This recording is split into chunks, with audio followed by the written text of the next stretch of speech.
What is life? What is life? Yeah. Oh.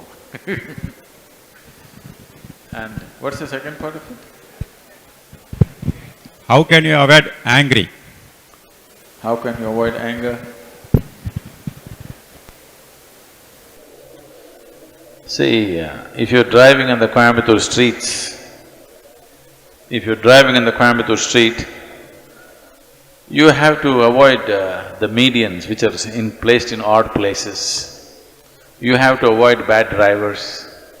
You have to avoid drunken men crossing the street, children crossing the street, all kinds of things. But when you're driving on Coimbatore street, do you have to avoid the moon?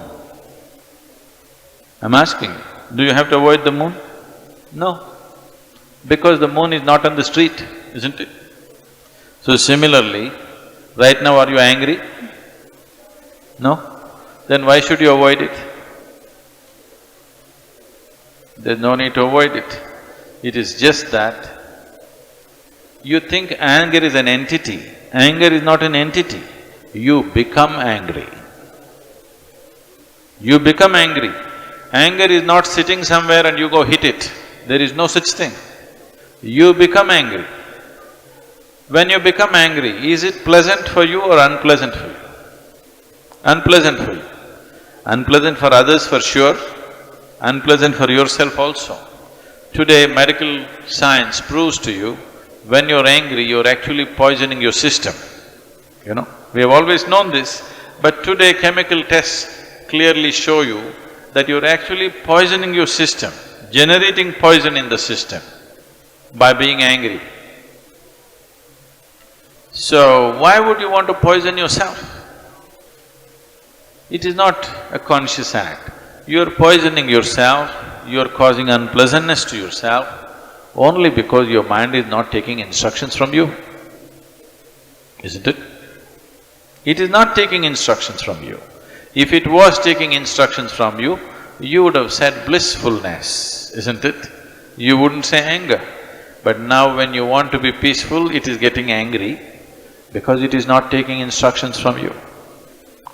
So if your mind is not taking instructions from you, you have to pay a little more attention to it. Why is it not taking instructions from you? If you understand this, you don't have to avoid anger, because anger is not sitting there and getting at you. You are becoming angry, you are becoming unhappy, you are becoming miserable.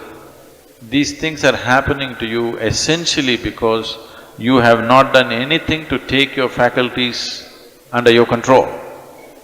It is happening accidentally, just by chance. If outside situations are good, you are also good. If outside situations are bad, you're also bad. That is not how human life should be.